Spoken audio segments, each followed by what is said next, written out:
aren't Qurans, are they? No. You're not going to burn these books, are you? Well, the thought had crossed my mind. No! Don't burn these books. Books are filled with valuable information. Here, let me randomly pick one and open to a random page. Uthman sent to every Muslim province one copy of what they had copied, and ordered that all the other Quranic materials, whether written in fragmentary manuscripts or whole copies, be burnt. Let me see that. Uthman ordered that all other Quranic materials be burnt. So there's already been a Burn the Quran Day. But why, Nabil? I don't know, David. Perhaps one of these other books that are filled with valuable information can help. It's a good thing you didn't burn them. Let's take a look at one at random. Oh, here's one. Sahih Muslim. Abu Musa al-Ash'ari sent for the reciters of Basra. They came to him and they were 300 in number. They recited the Quran and he said, "You are the best among the inhabitants of Basra, for you are the reciters among them. So continue to recite it. But bear in mind that your reciting for a long time may not harden your hearts, as were hardened the hearts of those before you." Good. Wow, it says they had their hearts hardened. Well, what happened next? Let's keep reading and find out. We used to recite a surah which resembled in length and severity to Surah Barat. I have, however, forgotten it, with the exception of this, which I remember out of it. If there were 2 valleys full of riches for the son of Adam, he would long for a 3rd valley, and nothing would fill the stomach of the son of Adam but dust. And we used to recite a surah which resembled one of the surahs of Musabihat, and I have forgotten it. So this is saying that 2 chapters of the Quran are missing because Muslims forgot them. Let me see that. You're right. This is saying that 2 entire chapters are missing because Muslims forgot them. Hey Nabil, look at this. Ubay was the best of us in the recitation of the Quran, yet we leave some of what he recites. Ubay says, "I have taken it from the mouth of Allah's messenger and will not leave it for anything whatever." Wasn't Ubay the best reciter of the Quran? Yes! And wasn't he one of the best 4 teachers of the Quran? Yes! But he says stuff in his Quran that is not in this Quran. Let me pick a random verse from this Quran and read it. Surah 33, verse 6.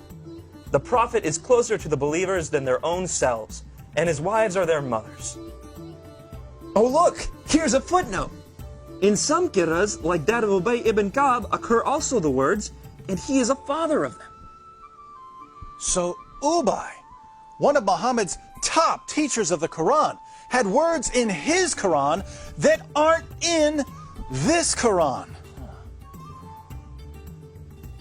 But was he the top teacher of the Quran? Surely Zayd ibn Thabit, who put together the Quran we have today, was Muhammad's top Quran expert. Well, actually, Ibn Masud was the first name that Muhammad mentioned when it came to learning the Quran. You know, surely one of these books would have something about him. Oh, look, here it is. I heard the Prophet saying, "Learn the Quran from 4, Abdullah ibn Masud, Salim, Mu'ad, and Ubay bin Ka'b." I wonder what Muhammad's top teacher of the Quran has to say about it. Let me pick up another one of these books at random. Here's one. The people had been guilty of deceit in the reading of the Quran. I like it better to read according to the recitation of him whom I love, more than that of Zayd ibn Thabit. Wow, according to that book you're holding, Muhammad's top teacher of the Quran is saying reading today's Quran is like being guilty of deceit. I wonder if any of these other books have something to say about it.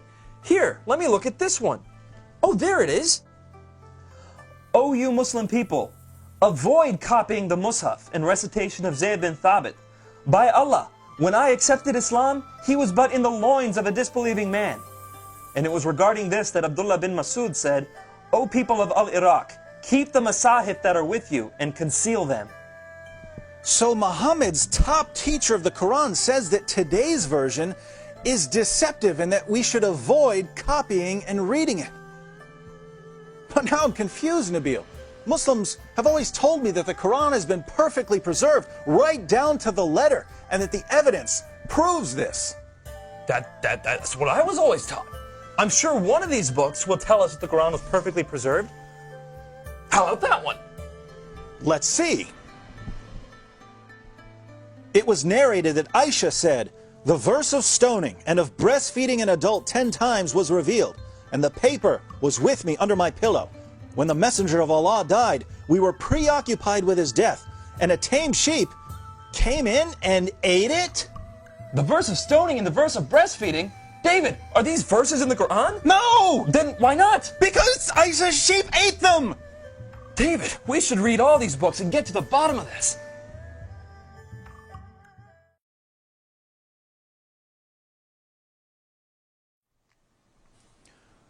So let me see if I've got this right.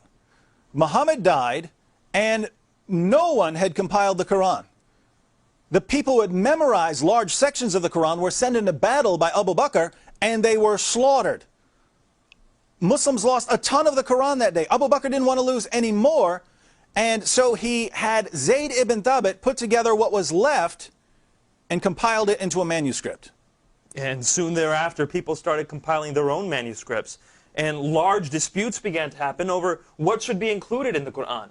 Ibn Masud had only 111 chapters in his Quran, while Ubay ibn Ka'b had 116 chapters. And Zayd, who compiled today's Quran, only had 114 chapters. According to Muslim sources, entire chapters of the Quran were lost. Large sections of chapters have been lost. Individual verses have been lost. And in the end, Uthman put together what he could, put out his own official version of the Quran, and burned all of the evidence. Wow. Sure, I'm glad that no one burned this evidence. Nabil, let's agree that we're never going to burn any book, no matter how much we disagree with it. Yes.